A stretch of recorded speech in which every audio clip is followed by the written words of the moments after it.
که هزار به فرزند که هزار که ها بزار هستند.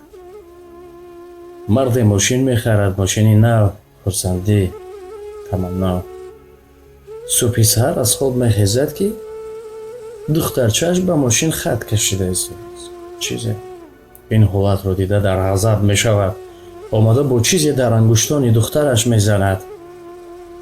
دخترش داد و فغان میکند، میزند، لط و کوب میکند، گریه میکند.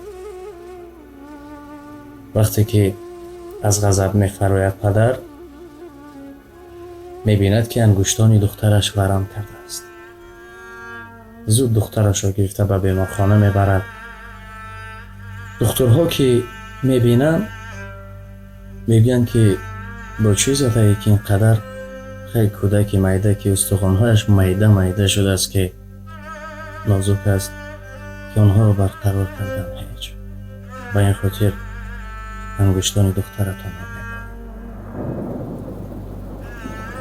دیگر چی علاج چند مدت میگذارد که دکتر میآید میگوید ای پدر، پس از جراحی اکنون میتوانی رفته دخترت را ببینی.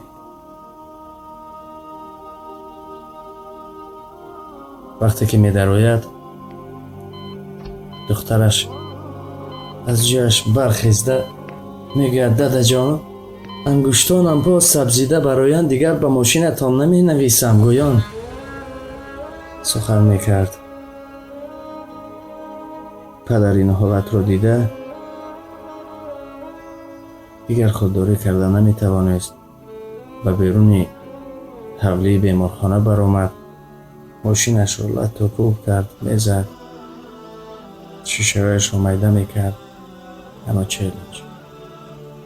وقتی می نشیند ناگه چشمش به همون خطهای کشیده که نوشته است دخترچه‌اش دادا جان، من شما را دوست می‌دارم. این قصه نیست، حکایه هم نیست، راستی این در حقیقت شده است.